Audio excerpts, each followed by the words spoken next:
नमस्कार, स्वागत आप सभी का। आप देख रहे हैं बड़ी बहस लाइव और मैं हूं आपके साथ तुषार कौशिक। उत्तर प्रदेश के पूर्वांचल का दुर्भाग्य यह है कि कोई भी सरकार आई हो और कोई भी सरकार गई हो, मगर यहां की बदहाली की तस्वीर कभी नहीं बदली।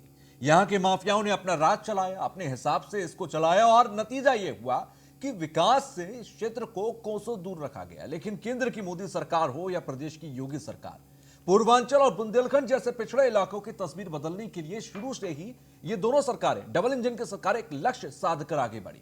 इसके लिए माफिया राज को खत्म करना बहुत जरूरी था और विकास की बहार तभी आ सकती थी। तो आज दौरा करते हुए सीएम योगी आदित्यनाथ पहुंचे गाजीपुर और आजमगढ़, जहां उन्होंने क्या कहा, पहले आप उसे सुनिए। उत्तर प्रदेश विकास के नाम पर जाना जाएगा। उत्तर प्रदेश के यूथ अपनी प्रतिभा और ऊर्जा का उपयोग उत्तर प्रदेश के विकास में कर पाएंगे। उत्तर प्रदेश एक भारत श्रेष्ठ भारत का एक प्रमुख राज्य है और नए भारत के, नए उत्तर प्रदेश के लिए माफियाओं के लिए कोई जगह नहीं। लेकिन विकास में किसी प्रकार की कोताही तक इसमें भी नहीं। अनुमान करिए, आज से 3 वर्ष 4 वर्ष पहले तक आजमगढ़ के नाम से लोग कांपते थे। आजमगढ़ के नाम पर लोग किराए पे मकान नहीं देते थे। यहां का युवा अगर कहीं जाता था और आजमगढ़ नाम बता देता था तो लोग उसको पिंड छुड़ाते थे। लेकिन अब आजमगढ़ विकास की एक नई आशा की किरण के साथ आगे बढ़ रहा है। तो सीएम योगी आदित्यनाथ के इन दोनों बयानों को आपने सुना। एक तरफ गाजीपुर में उन्होंने कहा कि यह पूर्वांचल एक्सप्रेसवे पूर्वांचल का विकास एक ऐसी बहार बहाएगा कि प्रदेश का विकास होगा। दूसरी तरफ आजमगढ़ में उन्होंने माफियाओं का जिक्र किया। अब पूर्वांचल पहुंचे सीएम योगी आदित्यनाथ ने क्या कुछ कहा, क्या कुछ निरीक्षण किया, वो हम आपको बता देते हैं। सीएम योगी आदित्यनाथ के साथ कई अधिकारी मौजूद थे। सीएम योगी आदित्यनाथ मौजूद थे। पूर्वांचल एक्सप्रेसवे का निरीक्षण उन्होंने किया।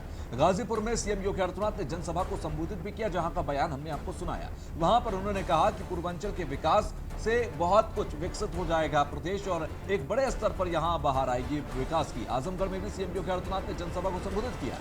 यूपी को हम ऐसा बनाएंगे कि लोग यहां रोजगार ढूंढने आएंगे, सीएम योगी आदित्यनाथ ने कहा। विकास के लिए सरकार लगातार तत्पर है। सीएम योगी आदित्यनाथ की तरफ से इन बातों का जिक्र आज गाजीपुर और आजमगढ़ में किया गया। सकारात्मक भाव से तैयारी चल रही है। पूर्वांचल के विकास के लिए बहुत जरूरी था कि यहां से माफिया राज को खत्म किया जाए। तो पूर्वांचल एक्सप्रेसवे जल्द चालू होगा, सीएम योगी आदित्यनाथ ने कहा। अप्रैल से ये पूर्वांचल एक्सप्रेसवे शुरू हो जाएगा। एक्सप्रेसवे आपको लखनऊ से जोड़ेगा। सीएम योगी आदित्यनाथ ने कहा, लखनऊ से पूर्वांचल को जुड़ना बहुत जरूरी था और यही वजह है कि पूर्वांचल को जोड़ने के लिए एक्सप्रेसवे को बनाया गया। सीएम योगी आदित्यनाथ ने पूर्वांचल एक्सप्रेसवे का निरीक्षण किया। तो वहीं उन्होंने कहा कि गाजीपुर की धरती पर सीएम योगी आदित्यनाथ ने पूर्वांचल के माफियाओं को फिर एक कड़ा संदेश दिया, रुकावट माफिया बताया। सीएम योगी आदित्यनाथ ने कहा कि यूपी में माफियाओं के लिए कोई जगह नहीं है। तो पूर्वांचल के विकास में बाधक माफिया संस्कृति को तबाह कर देंगे। मुख्तार अंसारी, अतीक अहमद समेत 40 से ज्यादा माफियाओं पर सख्ती सीएम योगी आदित्यनाथ की सरकार ने की है। 4 करोड़ रुपए की संपत्ति योगी सरकार जब्त कर चुकी है इन माफियाओं की। तो माफियाओं के महलों पर रोज चलता है योगी सरकार का बुलडोजर। तो आज जिस तरह से सीएम योगी आदित्यनाथ ने आजमगढ़ और गाजीपुर में हुंकार भरी और विकास और माफियाओं के राज की बात की, उससे कुछ सवाल खड़े होते हैं। उन सवालों को पूछना बहुत जरूरी है। पहला सवाल यह कि पूर्वांचल के माफिया थे विकास का सबसे बड़ा रोड़ा क्या, यह पहला सवाल। दूसरा सवाल, माफियाओं पर कार्रवाई से पूर्वांचल दौड़ेगा विकास के रास्ते।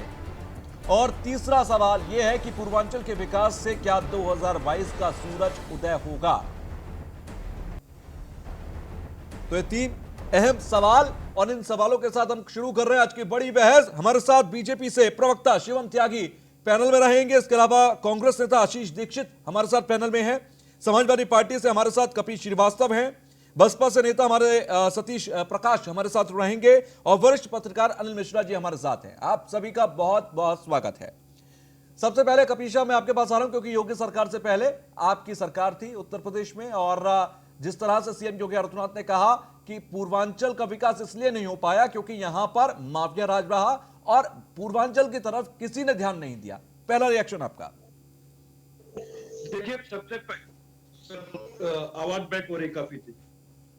देखिए, सबसे पहले तुषार भाई आपको बता दें कि गोरखपुर के अंदर ही 100 माफिया खड़े हैं जहां से योगी जी हैं। 29 वर्ष तक उन्होंने गोरखपुर की संसदीय सीट जीती रही और यहां से सांसद रहे। भारतीय जनता पार्टी की भी सरकार बनी, राज सिंह नाथ जी की भी सरकार उनके समय में बनी है। लेकिन हकीकत हमें यह बता दीजिए कि कितनों पर कितना कार्रवाई की। मुख्तार अंसारी और अतीक अहमद माफियाओं के नाम पे 2 माफिया है, बाकी माफिया कहां है? नहीं, बाकी और भी 40 से ज्यादा माफियाओं के ऊपर कार्रवाई की है। नहीं, माफियाओं के ऊपर अगर कार्रवाई की है तो सेलेक्टिव आप क्यों कर रहे हैं? गोरखपुर के अंदर कितने माफियाओं पे कार्रवाई हुई है? और मैं ये कहता हूं कि देवमणि द्विवेदी जी जो सुल्तानपुर के उनके विधायक हैं, 100 उनके स्वजाति है, बड़े अपराधियों की उन्होंने लिस्ट दी थी, कितनों के ऊपर कार्रवाई हुई है? उसमें तो कुछ तो पूर्वांचल के अंदर रहते हैं। नहीं, इस बात को तो लेकिन आप सराह रहे हैं ना कि चलिए जो जिनके ऊपर कार्रवाई हुई वो अच्छा हुआ, लेकिन आप ये सजेस्ट करते हैं कि कुछ और माफिया पर भी कार्रवाई कीजिए। नहीं होता है, वो आप अपना सेटिस्फेक्शन केवल कर रहे हैं। और दूसरी जिन चीज माफियाओं पर कार्रवाई हुई उसको तो आप सराहते हैं ना, पहले मुझे ये पॉइंट क्लियर कर दीजिए। पहली बात, मेरी बात समझ लीजिए कि जिसके ऊपर एफआईआर दर्ज है, माननीय न्यायालय जिस तरीके का वारंट जारी कर रही है वो एकदम विधिक है, उसमें समाजवादी पार्टी को कोई ऐतराज नहीं है। ठीक है। लेकिन सेलेक्टिव केवल काम किया जाए और बाकियों पे 80-80 मुकदमे, 100-100 मुकदमे हैं, छोड़ दिया जाए और उनकी संपत्तियों पर बुलडोजर ना चले तो आप क्या कहेंगे? और एक चीज और मैं पूछना चाहता हूं कि ये किस एक्ट और कानून के तहत बुलडोजर चल रहे हैं? क्योंकि मैं अपराधियों के खिलाफ जरूर हूं, उनकी संपत्तियों को आप अटैच करके अगर उसमें अनाथालय बना दें, अगर उसमें आप ओल्ड बूढ़े लोगों के लिए आश्रम बना दें, तो इस तरीके का काम क्यों नहीं किया जा सकता? क्या बुलडोजर फेर देने से सारी चीजें हो जाती हैं? जवाब ले लेता हूं मैं पूछ रहा हूं। ठीक है, जवाब ले लेता हूं। सतीश प्रकाश, पहले एक बार आप भी अपने सवाल खड़े कर दीजिए, उसके बाद शिवम मैं आपके पास आ रहा हूं, आपको जवाब देने पड़ेगा इन दोनों के सवालों के। नोटिस के कार्रवाई होती है। ठीक है कपिल साहब, मैं आ रहा हूं। सतीश प्रकाश,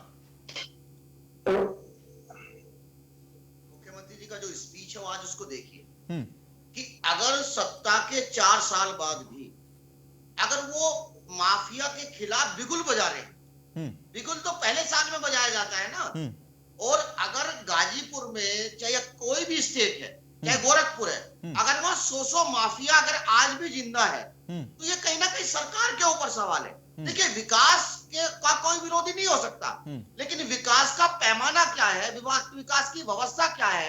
कोई भी विकास जब तक कामयाब नहीं हो सकता, जब तक आप प्रदेश को अपराध मुक्त नहीं करेंगे।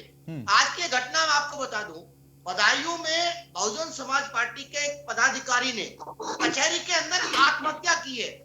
और किस लिए की है? कि वहां का जो प्रशासन है, देखिए उत्तर प्रदेश में योगी जी का दुर्भाग्य ये है कि उनकी जाति के लोग, उनके धर्म के लोग, उन्होंने कहीं ना कहीं सरकार को तितर बितर कर दिया है। और योगी जी के ऊपर आरोप मैं नहीं लगाना, उनकी पार्टी के खुद के विधायक ये कहते हैं कि जो प्रशासनिक व्यवस्था है उसमें कहीं ना कहीं जाति धर्म इस तरीके से इन्वॉल्व हो गई है कि उनका प्रभाव भी उनके ऊपर नहीं रहा है। मेरा मानना यह है कि कोई भी प्रदेश तब तक विकास नहीं कर सकता जब तक कि उसकी जनता के हितों की रक्षा ना हो। ठीक है। आज उत्तर प्रदेश में कितने बलात्कार होते हैं, महिला सुरक्षित नहीं है, तमाम अपराध की घटनाएं चरम के ऊपर है। तो आप ये मानते हैं कि पूर्वांचल के अंदर, सुनिए, सरकार जाने वाली है। ठीक है, मुझे ये बताइए कि पूर्वांचल के विकास में माफियाओं का ये जो एक पूरा सिंडिकेट वहां चलता था, एक तंत्र चलता था, माफिया तंत्र, आपको लगता है कि पूर्वांचल के विकास से पिछड़े होने के लिए ये जिम्मेदार थे? तब तक अधूरी रहेगी जब तक आप सेलेक्टिव रहेंगे।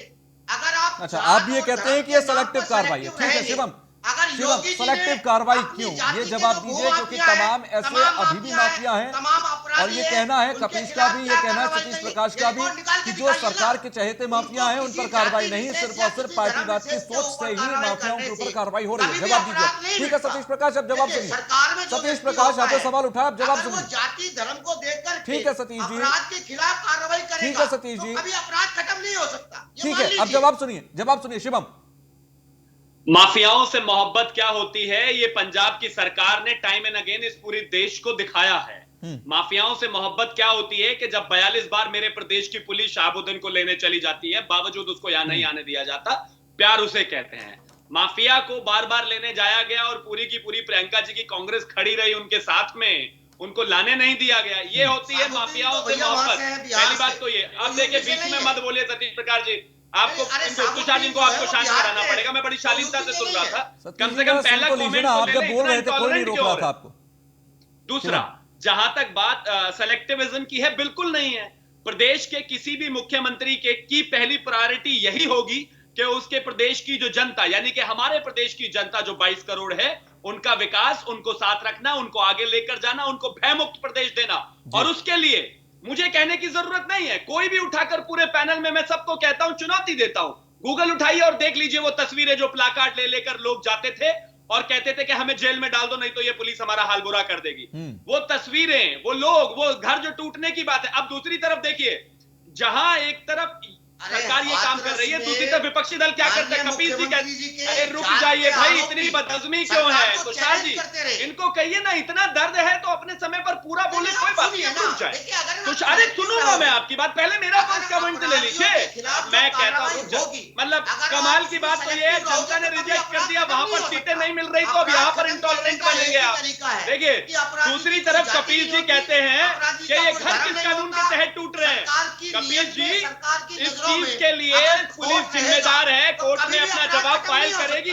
आप ये पीछे से बैटिंग क्यों कर रहे हैं इन माफियाओं के लिए? पुराना याराना है ना, इसीलिए कि घर किसके। अच्छा शिवम, आपने एक बात कही कि कहीं ना कहीं जिस तरह से पंजाब सरकार मुख्तार को यूपी नहीं सौंप रही, यूपी सरकार यूपी पुलिस को नहीं सौंप रही, कहीं ना कहीं बचाने का काम कर रही है। कांग्रेस का मैं रिएक्शन ले लेता हूं उसमें। कपिल साहब, एक बार सबको शामिल कर लूं, फिर मैं आ रहा हूं आपके पास। कांग्रेस का रिएक्शन ले लेता हूं। आशीष जी। तुषार जी, पहले जो बात हो रही थी पूर्वांचल की, तो सबसे पहले जब योगी आदित्यनाथ मुख्यमंत्री बनते हैं तो सबसे पहले तो वो ये काम करते हैं कि अपने ऊपर जो केस लगे होते हैं उनको वापस करते हैं। और पूर्वांचल का विकास इसलिए नहीं हो पाया क्योंकि अभी तक योगी महाराज जी गोरखपुर में जो सबसे बड़े माफिया हैं उनका राज था, उनका आतंक था, इसलिए विकास नहीं हो पाया। This language should not be accepted. ये गलत बात है। क्यों नहीं माफिया थे? नहीं, अगर कोई भी माफिया होता तो इतनी बार चुनकर नहीं आता। इस प्रदेश की पहली पसंद नहीं होते, इस प्रदेश की पहली पसंद नहीं होते, और इस देश के सबसे बेहतरीन मुख्यमंत्री नहीं होते। प्रियंका गांधी जी पे आप आरोप लगा रहे हैं, वो क्या मुख्यमंत्री नहीं, बिल्कुल लगाइए, प्रियंका गांधी को चुनकर मुख्यमंत्री बना दीजिए। मैं कहता हूं बहुत अच्छी बात है। लोकतांत्रिक प्रोसेस में सबसे बड़ी होती है जनता। जनता ने चुनकर आदरणीय योगी आदित्यनाथ जी को यहां पर भेजा है। और सुनिए, मैं तथ्यों के साथ बात कर रहा हूं, बेहतर होगा आप तथ्यों के साथ बात करें। बताइए मुझे, आपने मुख्तार को रिलीज क्यों नहीं किया? मैं सीधा जवाब मांग रहा हूं आपसे, बताइए मुख्तार अंसारी को पंजाब से क्यों नहीं लाने देते? कोई जान पहचान है क्या? क्या बात है ये क्या याराना है भाई? कांग्रेस का मुख्तार अंसारी से ऐसा क्या है बताइए जो लाने नहीं देते? अरे क्या हो जाएगा अगर वो उत्तर प्रदेश में आ जाएगा? तो कौन सी दिक्कत हो जाएगी? सुप्रीम कोर्ट कौन सी दिक्कत हो जाएगी? क्यों नहीं लाने देते ये बताइए। क्यों नहीं लाने देते? क्यों नहीं लाने देते बताइए जरा, बताइए क्यों नहीं लाने देते? सुनिए, ये कितना भी माफियों को, गुंडों को कितना भी बचा लीजिए, ये आदरणीय योगी आदित्यनाथ की सरकार है, सबको कोर्ट ऑफ में लाएंगे और सबका इलाज करेंगे अगर कोई भी इस प्रदेश या इस देश की जनता से खिलवाड़ अनिल मिश्रा जी को शामिल कर लेता हूं, फिर कपिल आपके पास आ रहा हूं। मिश्रा जी, ये तो एक दूसरे पर आरोप लगाएंगे, देखिए यही तो पार्टीवाद है, यही राजनीति है। लेकिन जरा मैं समझूं, क्योंकि आपने उत्तर प्रदेश को काफी समय से देखा, पिछली की सरकारों में पूर्वांचल की क्या स्थिति थी, बुंदेलखंड की क्या स्थिति थी। और मैं सिर्फ 2017 से नहीं, 2014 से बात करना चाहूंगा, जब से बीजेपी का एक राज शुरू हुआ देश के अंदर, तब से आपको कितना बदलाव पूर्वांचल और बुंदेलखंड की योजनाओं में और वहां पर क्रियान्वयन में दिखाई दिया?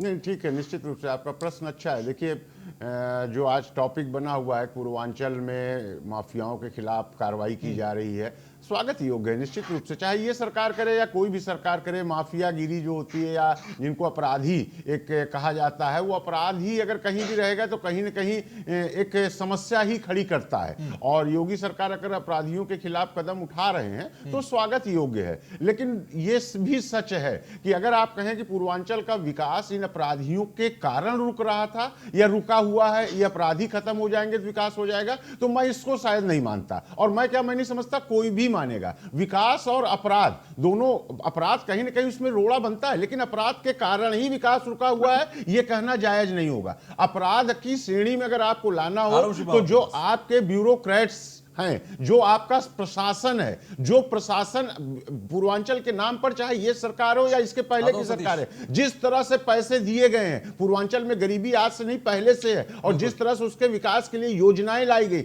लेकिन वो धरातल पर पहुंचकर कभी सफल नहीं हुई, क्योंकि बीच में ही उसमें आधे से ज्यादा पैसा खा लिया गया। तो सबसे बड़ा अपराध तो ये होता है कि शासन प्रशासन के द्वारा जो एक भ्रष्टाचार है, मैं तो इसमें सबसे बड़ा कारण मानता हूं कि मौजूदा सरकार में जो पैसा आ रहा है वो ग्राउंड पर जा रहा है। नहीं, निश्चित रूप से कहीं ना कहीं प्रयास किया जा रहा है, लेकिन एक लाइन और कहूंगा कि केवल चुनिंदा कुछ माफियाओं के खिलाफ जो नामी गिरामी है और उनके खिलाफ कार्रवाई की जाती है, तो विकास इनके कारण नहीं रुका हुआ है। अगर पता कर लिया जाए तो हर जिले में विकास दुबे नामक एक विकास बैठा है जो अपराध रोकता है, और वो विकास दुबे अकेले दम पर अपराध नहीं, वो विकास रोकता, उसमें पूरा शासन प्रशासन की मिली भगत होती है। मेरी राय है कि अगर योगी जी, और शायद प्रयास भी कर रहे हैं योगी जी, कि सबसे पहले शासन प्रशासन में जो अपराधी तत्व बैठे हैं, अपराधी मैं इसलिए कह रहा हूं कि भ्रष्टाचार या योजनाओं को जो फलने फूलने नहीं देते हैं, अपनी जेबें भरते हैं, सबसे पहले उन पर एक्शन लें। अपनी पार्टी में जो उनकी अपनी पार्टी में एक नहीं बहुत लोग हैं जो माफिया की श्रेणी में आते हैं, उन पर कार्रवाई करें, अपनी कमीज साफ करें, अपना कॉलर साफ करें,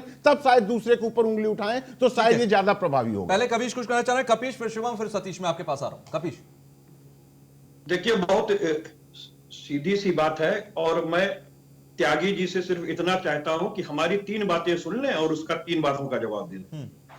पहली बात यह है कि हमने जो पॉइंटेड सवाल उठाए थे लीगल, कि आप किसी माफिया पे कार्रवाई करें, जो आईपीसी के सेक्शन के तहत कार्रवाइयां हैं, जो सीआरपीसी से गवर्न होती हैं, करिए, बहुत अच्छी बात है, उम्र कैद की सजा हो जाए, फांसी चढ़वा दीजिए। लेकिन किसी की अगर किसी की जमीन को आप अटैच नहीं करा सकते हैं, तो विध्वंस करके आपको मिलेगा क्या? हमारा यह कहना था कि आप उसमें वृद्धाश्रम खोल दीजिए, उसमें आप बाल आश्रम खोल दीजिए, उसमें निराश्रितों के लिए कोई चीजें खोल दीजिए, कम से कम एक सृजनात्मक कार्य हो। दूसरी चीज मैं ये कहता हूं कि देखिए, गुंडे कहां पर बनाए जाते हैं और कैसे बनाए जाते हैं, वो भारतीय जनता पार्टी की सरकार बनाती है। डॉक्टर कफील खान गोरखपुर के 10 टॉप अपराधियों में एक घोषित किए गए हैं, और राजघाट थाने पे उनका नाम चस्पा किया गया है।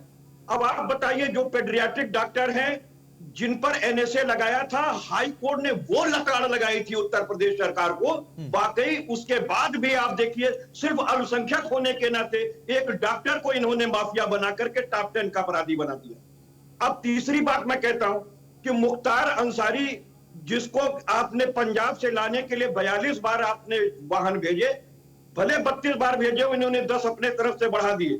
मैं एक चीज पूछना चाहता हूं शिवम भाई, कि देखिए, जो आदमी कहीं दूसरे जगह प्रदेश में अपराध करके जेल में निरुद्ध है, वहां उसकी सरकार से कोई कार्रवाई और आदेश नहीं होता है। वो सक्षम न्यायालय, माननीय सक्षम न्यायालय के सामने आपको अभ्यावेदन देना पड़ता है, क्योंकि रिमांड पर और वारंट बी पर ही उसको ट्रांजिट रिमांड पे लाया जा सकता है। और अगर उसके ऊपर कोई स्वास्थ्य की बात है या लाने ले जाने में इस बात की शंका है कि उसकी जान ले ली जाएगी, तो यह माननीय न्यायालय के सामने आपको अपने चीजें प्रस्तुत करनी है कि ऐसी कोई भी गतिविधियां नहीं होंगी या उसका स्वास्थ्य का ख्याल वहां रखा जाएगा। यह माननीय न्यायालय के आदेश पर होगा, इसमें प्रदेश सरकार का कोई मतलब नहीं है। शिवम का रिप्लाई लेते हैं। स्थिति मत पैदा कीजिए, झूठ मत बोलिए। ठीक है शिवम, बड़ी शालीनता से जवाब दूंगा और आशा करूंगा कि कपीश भाई, जितने मजे से मैंने आपको सुना उतनी तरह से सुनेंगे आप। पहला, इन्होंने कहा कि माफियाओं पर कार्रवाई हो रही है, लेकिन वहां पर प्रॉपर्टी क्यों तोड़ी जा रही है और किस कानून के तहत तोड़ी जा रही है, वहां पर वृद्धाश्रम बना दीजिए। मतलब एक बड़ी कहावत है उत्तर प्रदेश में, बड़ी फेमस है, कि मोची की नजर सिर्फ जूतों पर होती है। मतलब हर आदमी की नजर जमीन पर नजर है, घोटाला करना है क्या? मैं सिर्फ इतना कहना चाहता हूं कि किस कानून के तहत, मैं कानूनविद नहीं हूं ना मैं वकील हूं, लेकिन मैं इतना जरूर अपनी पूरे प्रदेश की पुलिस पर विश्वास करता हूं कि जो भी प्रॉपर्टी वो तोड़ी जा रही है, सतीश भाई इसके बाद में आपके पास आऊंगा, तोड़ी जा रही है, उस पर पूरी तरीके से सरकार जवाबदेह है, पुलिस जवाबदेह है, पुलिस जवाबदेही उसको साबित करेगी, कोर्ट में लेकर जाएगी। आप उसमें इतना चिंतित मत होइए, आप बिल्कुल उस पर चिंतित मत होइए, वो सरकार का काम है, पुलिस का काम है। दूसरा सवाल इनका था, इन्होंने कहा अमेरिका की, अब ये इंटॉलरेंस सारे होता है, परेशानी यहीं पर है। पर अब इनको कहिए कृपया करके तुषार भाई चुप हो जाइए, मैं लगातार बोलना नहीं चाहता। भाई और सतीश भाई दोनों कम से कम पॉइंट सुन तो लीजिए ना पहले। अरे भाई आप ऐसे कोई किसी को नहीं सुन पाएगा, ज्ञान मत दीजिए मुझे, ऐसे कोई मैं किसी सिर्फ को इतना नहीं सुन कहना पाएगा। चाहता हूँ कि सुन लीजिए। शिवम एक मिनट आप अपनी बात पूरी कीजिए, फिर सतीश भाई को मैं पूरी तभी करूंगा ना, तुषार जी सबके पीछे से सतीश दोनों कपीश, म्यूजिक बंद होंगे। प्लीज। इनको कहिए चुप हो जाए, नहीं तो मैं भी ऐसे ही बोलता रहूंगा। भगवान की अच्छा सतीश भाई, इसके बाद 1 मिनट बाद मैं आपके पास आऊंगा, आप आराम से बोलिएगा। नहीं 1 मिनट बाद मैं आपके पास आऊंगा, सुनिए मेरी बात, 1 मिनट बाद आपके पास आऊंगा, आराम से बोलिएगा कपीश भाई, उसके बाद आपके पास आऊंगा। शिवम बोलिए। कफील खान को किस तरह से इन्होंने सबसे बड़ा अपराधी बना दिया, हाईकोर्ट से हमें डांट पड़ी। मैं कहता हूं प्राइमा फेसाई में वो अंदर रहे, उसके बाद लोअर कोर्ट ने उनकी बेल खारिज की, आगे जाकर उनको बेल मिली, सम्मान है। लेकिन हाँ, सरकार की नजर में या फिर प्रशासन की नजर में अगर कोई भी गलत काम करता है तो हम उसको आपकी तरह बख्शेंगे नहीं, क्योंकि वो अल्पसंख्यक है। यही माइनॉरिटी अपीसमेंट की राजनीति करते हो ना। और अंत में मुख्तार अंसारी, आप मुझे एक चीज बताइए, स्टेट किस तरह से लड़ रहा है उसकी तरफ से आपने देखा नहीं? लेजिस्लेशन लॉ में स्टेट के वकील किस तरह से खड़े हैं उसकी तरफ से आपने देखा नहीं?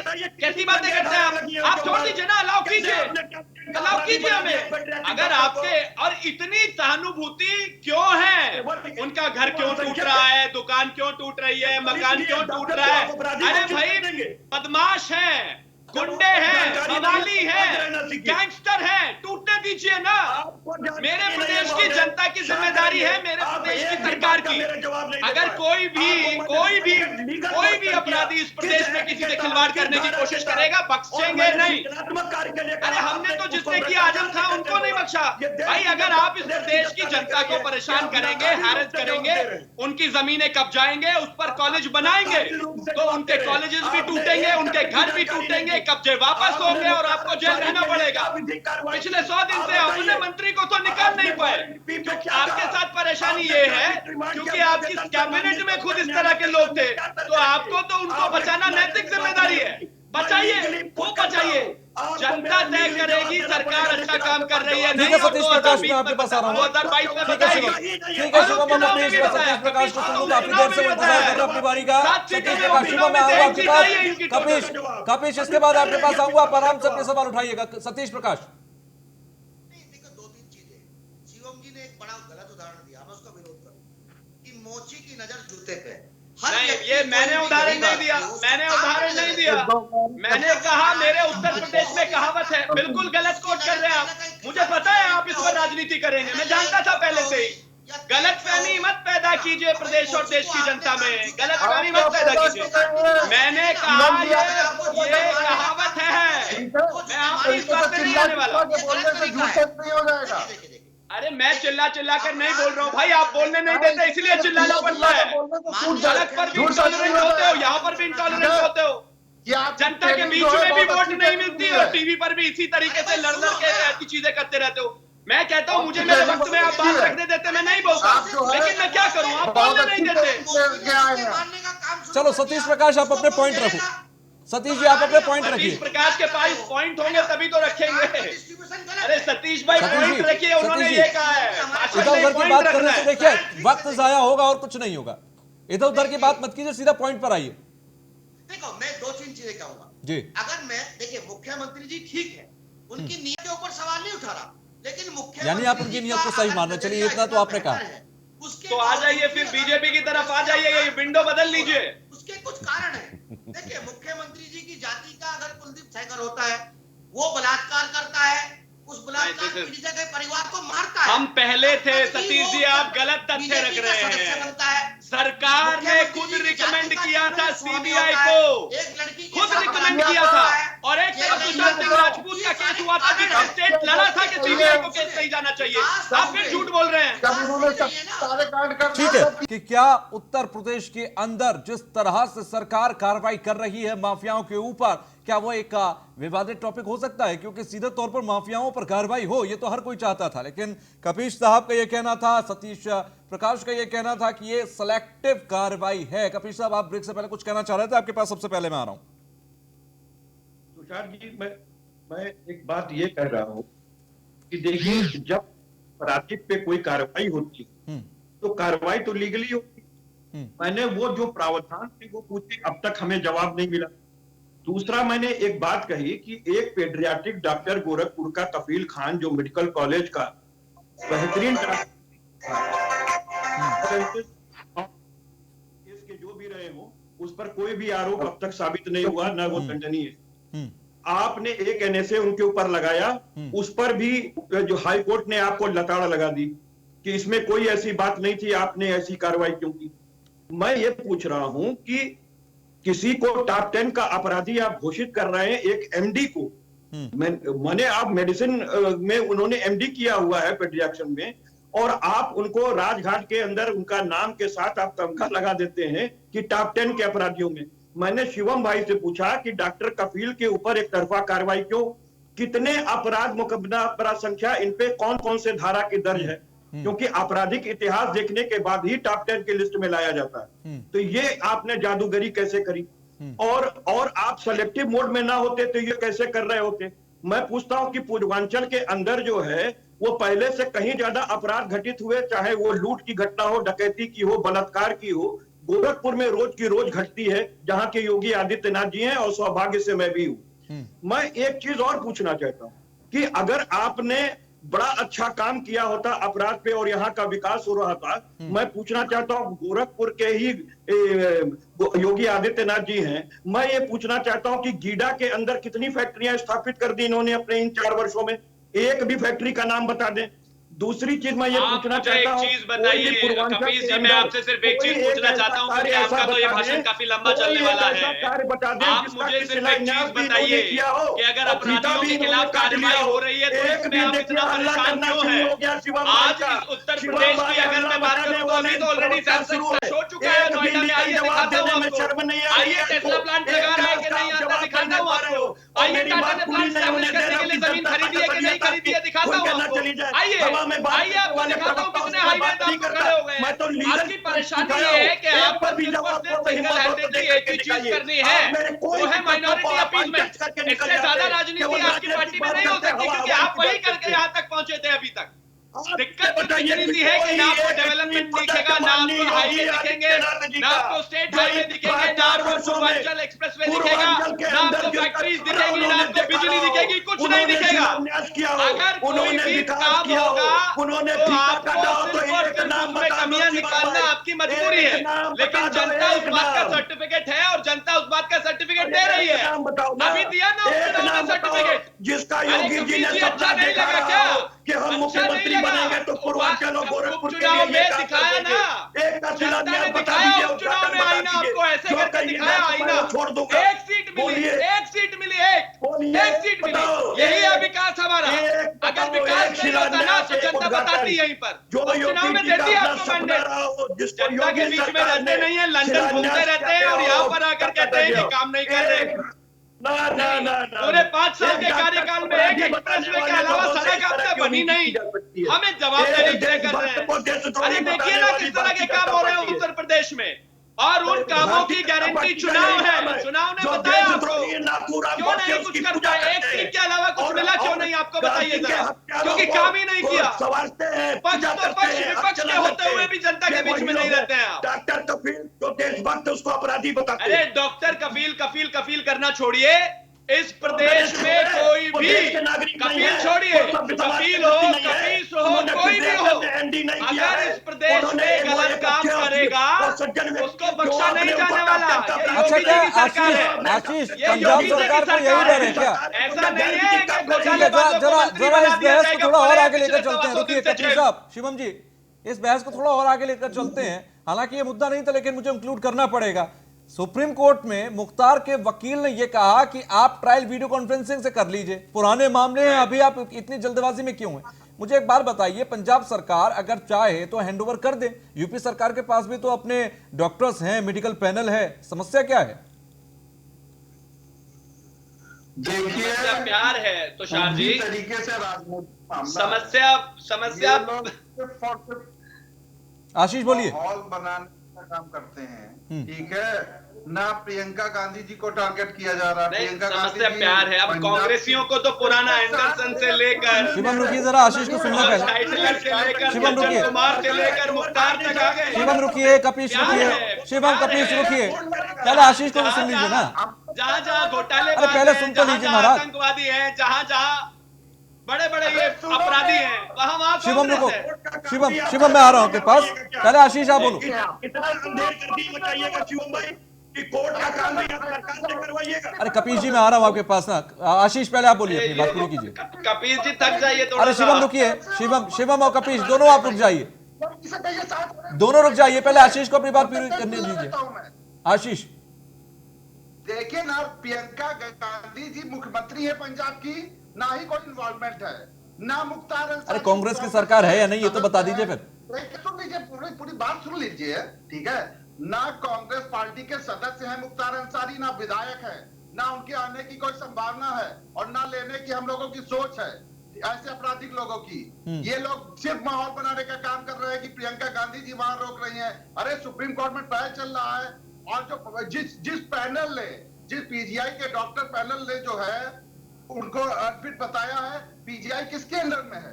पीजीआई तो केंद्र सरकार के अंडर में है। तो आप लोग क्यों अनफिट है? मैं कब कह रहा हूं कि वो फिट है सर, लेकिन उसमें देखिए ना मेडिकल ग्राउंड पे क्या क्या बताया है कि उनको हाइपरटेंशन है, हाई बीपी की बीमारी है, डायबिटीज की बीमारी है, एलर्जी है। अब ये बीमारियां तो यूपी में भी ट्रीट हो सकती हैं, ऐसा तो है नहीं कि पंजाब सरकार के पास, पीजीआई के पास ही वो इलाज है। इस पैनल में 6 लोग बैठे, 6 में से 4 को ये बीमारियां होंगी, कौन सी बड़ी बात है? हाइपरटेंशन हर किसी को है आजकल, नॉर्मल एलर्जी हर किसी को है आजकल, क्या बात हो गई? कितनी बड़ी बीमारी है? मतलब आम आदमी की बीमारी देखी नहीं इन्होंने 58 साल में, और मुख्तार की बीमारियां इतनी नजर। अच्छा मिश्रा जी, पंजाब गवर्नमेंट का कितना कंसर्न है मुख्तार को रोकने में या यूपी ना भेजने में?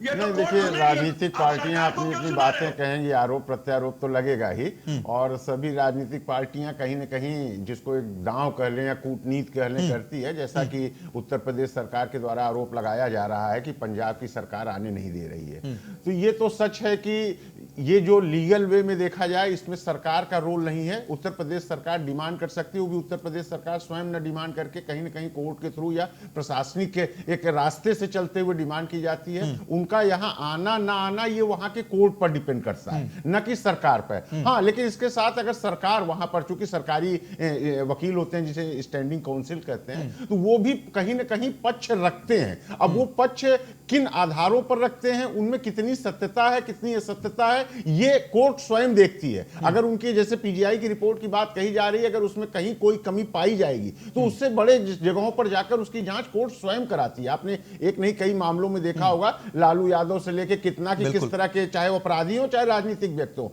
तो मुझे नहीं लगता कि अगर वो गलत कहीं से उनको प्रश्रय दिया जा रहा होगा, तो हो सकता है 2-4 दिन डिले हो जाए, लेकिन वो बच नहीं पाएंगे। लेकिन ये कहना कि हाँ केवल पंजाब सरकार के दबाव में ऐसा हो रहा है, तो इसको भी मैं उचित नहीं मानता। शिवम का रिएक्शन इसमें कहीं ना कहीं राजनीतिक रोटियां सेकने का प्रयास किया जा रहा है। बड़ी शालीनता के साथ कहना चाहता हूं कि लालू जी के केस में देखा तो है, हमने अभी देखा है, 15 दिन पहले की वीडियो है, कहां पर रह रहे थे, कोर्ट में दोबारा तलब कर लिया गया और उनको अंदर भेजा गया। कहीं ना कहीं जो ग्रे एरियाज है, मैं बिल्कुल नहीं कहता कि कोर्ट किसी के इन्फ्लुएंस से काम करता है, लेकिन हाँ हमने देखा है कि लालू प्रसाद यादव जी के केस में क्या हाल था, किन लोगों से बात करते थे, झारखंड सरकार जब उनको जिस तरह से शेल्टर दे रही थी और किसके घर में वो रह रहे थे, और उसके बाद जब उनकी कॉल रिकॉर्डिंग सामने आ गई तो किस तरह से फिर से चले गए हॉस्पिटल। कहीं ना कहीं जो ग्रे एरियाज हैं जहां पर काम होने की जरूरत है, वहां पर सरकारें मदद करती हैं। सरकारी वकील जिस तरह से पक्ष को रखकर आगे रख रहे हैं, मैं बिल्कुल नहीं कह रहा कि वो नहीं आएंगे यूपी, हमारी विल है, हम लेकर आएंगे ही उस व्यक्ति को, यूपी से लेकर आएंगे। लेकिन जिस तरह से सरकार और उसका एक पूरा तंत्र उनको बचा रहा है, और कपीश भाई मुस्कुरा रहे हैं टीवी में बैठे हुए उसके नाम से, ये कहीं ना कहीं साबित करता है कि लगातार बचाने का प्रयास है। क्यों बचा रहे हो भाई, होने दीजिए इन्वेस्टिगेट ना, क्या दिक्कत है? अरे अगर वो कांग्रेस का नेता नहीं, कभी ज्वाइन नहीं करेगा, कोई परेशानी नहीं है, समाजवादी से भी कोई लेना देना नहीं है, तो फिर एक चीज बताइए, हम बड़ी शालीनता से कह रहे हैं साहब कुछ दिन तो गुजारो उत्तर प्रदेश में, आ जाइए, लेकिन उसको गुजारने को तैयार नहीं है। अब तो भयमुक्त है उत्तर प्रदेश, कोई दिक्कत नहीं है अब किसी को भी। कपील जी भी तो इतना बेहतर तरीके से इसीलिए रह रहे हैं क्योंकि उत्तर प्रदेश में होते कहीं झारखंड जैसी जगह में तो पता चलता। एनसीआरबी का डेटा निकाल कर देखिए उत्तर प्रदेश में क्राइम कम हुआ है कि नहीं हुआ है। मैं तो डेटा के साथ बात कर रहा हूं, अब बिना डेटा के कुछ भी कहे जाइए।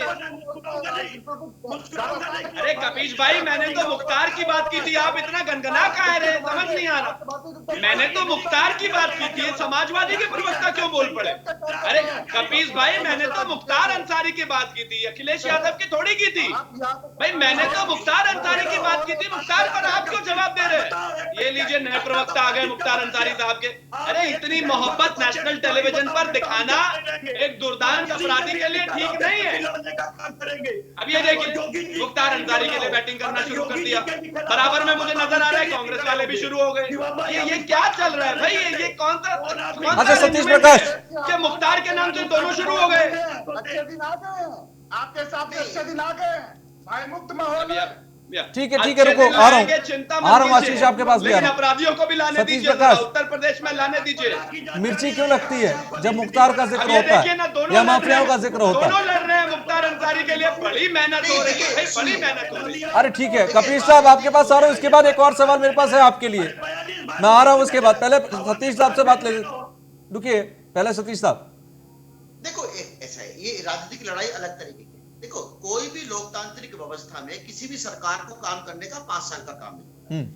आज योगी जी मुख्यमंत्री है, कल किसी दूसरे की सरकार थी, यही योगी जी लोकसभा के अंदर रोए, इनके ऊपर आपराधिक मुकदमे थे और बाकायदा देश की लोकसभा के अंदर योगी जी ने रोते रोते ये आरोप लगाए कि उस समय की तात्कालिक जो सरकार है उत्तर प्रदेश की, वो उनके ऊपर आपराधिक मुकदमे दर्ज कर रही है। मेरा मानना यह है कि अपराधी अलग होता है और राजनीतिक आपका द्वेष अलग तरीके का होता है। आप राजनीतिक द्वेष को साधने के लिए या अपराधियों के खिलाफ अगर कार्रवाई को आप कहीं ना कहीं कम करेंगे तो भाई मुख्तार अंसारी कौन सा राजनेता है उत्तर प्रदेश का? सतीश भाई कौन सा नेता है उत्तर प्रदेश का? एक चीज बताइए, मुख्तार अंसारी कौन सा राजनीतिक व्यक्ति है उत्तर प्रदेश का? या आप उसको टिकट दे रहे हैं 2022 में?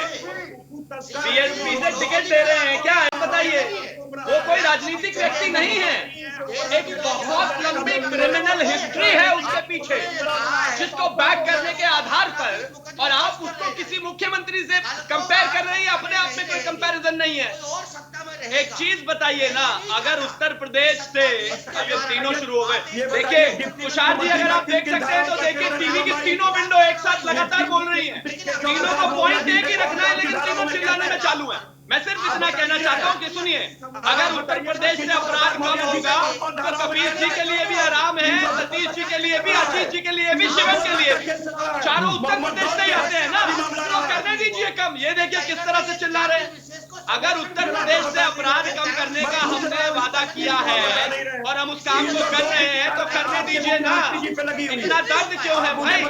क्यों मुख्तार अंसारी के स्पोक्स पर्सन बन रहे हो समाजवादी का छोड़कर? जो लीगलिटीज है उसको बताइए। 154 हमारे लिए भी उतराइए, आपके लिए भी उतराइए, जिसमें एफआईआर दर्ज होती है। मैं पूछ रहा हूँ, उसका जवाब नहीं दे रहे हो। राजनीतिक चलिए कपीश साहब आप सवाल करिए। ठीक है कपीश साहब, हमें नहीं मालूम है, हम नहीं जवाब दे पाएंगे। ठीक है कपीश जी सवाल करिए। मैं खूब जवाब दूंगा। कपीश भाई पूछिए, जवाब पूछिए, ऐसा तो कोई सवाल ही नहीं है। ठीक है सतीश प्रकाश, ठीक है सतीश भाई आ रहा हूँ। कपीश जी सवाल कर रहा है, आप सब एक ही टीम में तो हैं। सतीश जी टीम भी तो तीनों की है ना, एक ही साथ। कपीश जी सवाल करिए। ठीक है कपीश साहब सवाल करिए। पशु तस्करी की धाराएं क्या जो है वो राजनीतिक होती है क्या? अपहरण की धारा क्या राजनीतिक होती है क्या? किसी पे पूर्व में 302 का मुकदमा चला हो और साक्ष्य पूरी तरीके से न आने के कारण छोड़ दिया जाए तो क्या आप कह देंगे क्या कि वो निर्दोष रहा होगा? मैं तो सीधी बात पूछ रहा हूँ।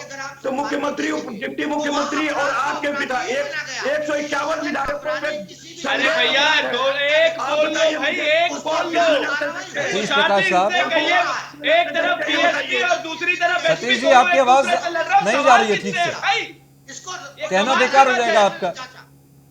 थोड़ा सा एनर्जी बचाइए, मैं आऊंगा आपके पास, आराम से एनर्जी निकालिएगा। पहले कपिल साहब के तो सुन अरे ले। मेरे पास बहुत एनर्जी है, मैं 24 घंटा बोल अरे मैं सकता आपके लिए कह ही नहीं रहा सर, मैं तो सतीश जी के लिए कह रहा हूं, मैं तो आपका सवाल सुनना चाह रहा हूं। में बोलना, हूं। मैं पूरा 2020 में अकेला बोले कर थे सकता 7 हूं। में से 1 सीट मिली थी।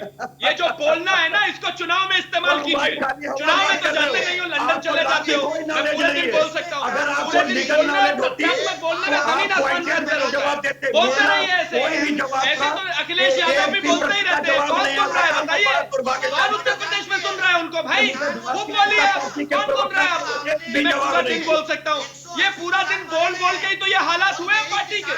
ये हालात तभी तो हुए हैं पार्टी के ऐसे कि मैं पूरा दिन बोल सकता हूँ। बोलते रहिए, बोलने से काम तब चलेगा जब कुछ अच्छा बोलोगे। उतरने के लिए तैयार है। 165 किसानों को बिना गोली मारे मार दिया। ये ऐसी सरकार है। अरे 165 किसानों की बात करने वालों, आप तो वो जिन्होंने समूह में राम सेवकों पर गोली चलवा दी थी। अरे भूल गए, भूल गए वो नजारे। आज किसानों का दर्द हो रहा है। वो जो बैठे थे कार सेवक, उन पर जो गोलियां चलवाई थी, वो आदमी नहीं थे क्या? वो व्यक्ति नहीं थे? या तो फिर भी आंदोलन चल रहा है और हम बात कर रहे हैं। खाने तो हत्यारे हो रहे हैं कहाँ गए वो भगवान? वो भगवान कहाँ चला गया सत्ता पाते? 165 लोगों का कत्ल करवा दिया। किस तरह की भाषा की इस्तेमाल कर रहे हो आप? किसी भी भगवान के लिए क्या बात कर रहे हैं? भगवान राम का मंदिर बन रहा है अयोध्या में, भव्य, वो भी। कपिल जी आप भी जाइएगा, बेशक आपके हाथ खून में रंगे हुए हो, आप भी जाइएगा दर्शन करने श्री राम के। वो अलग बात है कि आपको राम सेवक से हथियारों की पार्टी से आते हैं, लेकिन फिर भी दर्शन करने जाइएगा। प्रभु राम आपके बात की थोड़ा शब्दों की गरिमा में आ जाइए आप दोनों। थोड़ा पानी थोड़ा पानी पी लीजिए, काफी देर से बोल रहे हैं। शुभम आप भी पानी पी लीजिए, कपिल साहब भी पी लीजिए। आशीष बहुत देर से शांति, जरा आशीष को सुन लेते हैं। थोड़ा पानी पी लीजिए, अभी समय है और बहुत जरूरत है आपकी पार्टी की आक्रामकता की। ठीक है, थोड़ा पानी पी लीजिए आशीष, तब तक आप बोल लीजिए।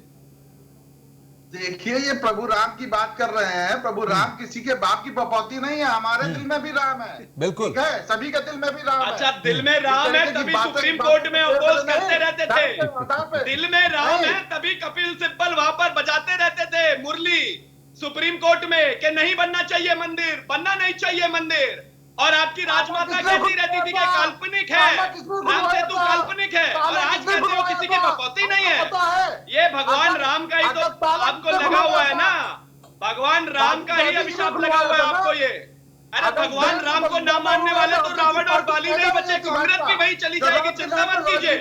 ये बपौती बता रहे हैं, कॉपीराइट बता रहे हैं। अरे आप तो वो जिसने राम को कभी माना ही नहीं। ये देखिए, आज राम का कॉपीराइट की बात करने लग गए। राम को मानने के लिए उनको समझना पड़ता है। आप जैसे लोग, नास्तिक लोग नहीं समझ सकते इस बात को। जो राम सेतु के अस्तित्व पर ही सवाल खड़ा करते हैं, उनको क्या पता होगा राम के बारे में? अब ये देखिए, फिर से राइट साइड पे 2 विंडो लगातार बोल रही है। एक को कहो 2-3 शुरू हो जाते हैं, एक को कहो 2-3 शुरू हो जाते हैं। ये तो वैसे भी सभी कह चुके हैं ना कि बीजेपी को रोकने के लिए महागठबंधन लाओ और महागठबंधन में सब एक संयुक्त मोर्चा बना ये लीजिए। तो हकीकत भी है ना, भले फॉर्मूला बने ना बने, लेकिन संयुक्त मोर्चा बना लीजिए। ये कपिल श्रीवास्तव समाजवादी लिखवा कर बैठे हैं, इनको कांग्रेस 2 लिख दीजिए, एक को 3 लिख दीजिए, तभी काम चलेगा, क्योंकि एजेंडा तो वही फर्जी होना है। लेकिन फिर भी मैं घबराने वाला नहीं हूं, चिंता मत कीजिए।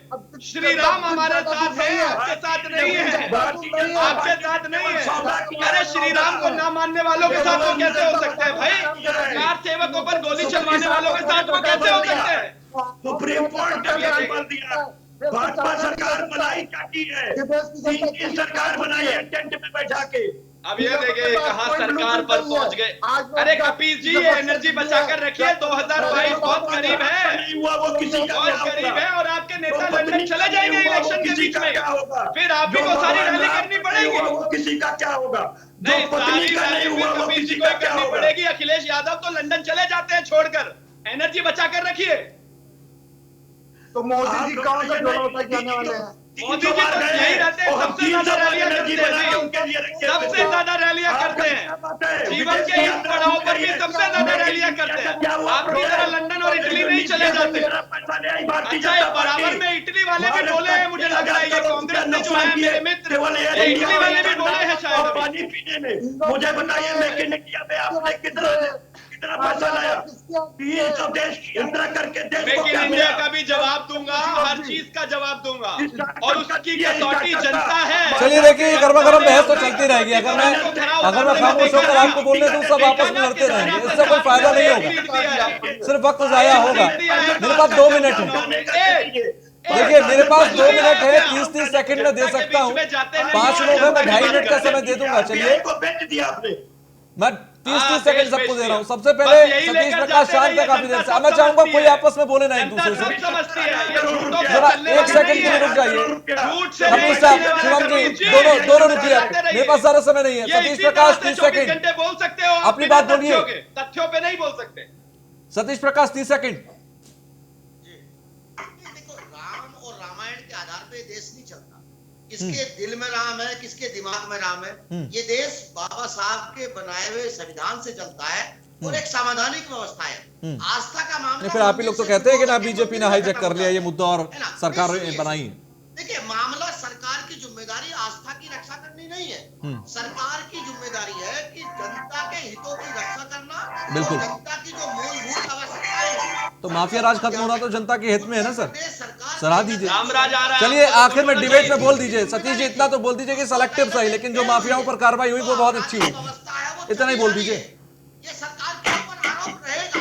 और जो अगर नहीं, लेकिन सतीश जी की तो फोटो है मुख्तार अंसारी के साथ, ये तो मित्र हैं, ये कैसे बोल देंगे बताइए। ऐसा नहीं कि सड़क मैंने बनाने देखी से है, विकास खुद हो सतीश जी सकता ने हो। दिखाई है आप मुझे। रोजगार के मामले में फेल हो, आप कानून व्यवस्था के मामले में फेल हो, आप महिला कानून ठीक है, व्यवस्था ठीक है, पर आखिर में फेल है, आगे मिश्रा। सरकार पर फेल है, ये ठीक है जनता मिश्रा तय जी, करेगी, आखिर में आपके सरकार कमेंट दे रहा हूँ, तय मुझे क्लोज करेगी। करना होगा। जी बिल्कुल, देखिए राजनीतिक पार्टियां हैं, जनता और राजनीति में कितनी दूरी बनी हुई है, लेकिन जिस टॉपिक पे हम लोग बात कर रहे थे, ठीक है माफियाओं के खिलाफ एक्शन लिया जा रहा है, वो सिलेक्टिव है नहीं है वो एक अलग इशू है, तो वो जो अगर लिया जा रहा है तो निश्चित रूप से वो प्रशंसनीय है। लेकिन अगर आप पूरे उत्तर प्रदेश का आकलन करें साल दर साल की जो रिपोर्ट है, तो जो उत्तर प्रदेश में क्राइम बढ़ रहा है, महिलाओं के प्रति अत्याचार बढ़ रहा है, लूट अपराधी घटनाएं बढ़ रही हैं, तो अगर वो बढ़ता रहेगा तो गिने चुने उंगली पे 2, 4, 10 या 40 मैं कहता हूं अपराधी संगठनों या बड़े अपराधियों के खिलाफ कार्रवाई करने से कोई फायदा नहीं होने वाला। और मैं फिर वही बात कहूंगा कि अपराधियों के खिलाफ कार्रवाई करने से विकास नहीं होगा। विकास करने के लिए अपने अपराधियों, खासकर जो प्रशासन में बैठे हुए हैं और जो आपकी पार्टी में बैठे हैं, उनको रोकना बहुत जरूरी है। चलिए बहुत बहुत शुक्रिया आप सभी का हमसे जुड़ने के लिए, बातचीत करने के लिए। तो बड़ी बहस में आज के लिए फिलहाल के लिए बस इतना ही, दीजिए इजाजत, नमस्कार।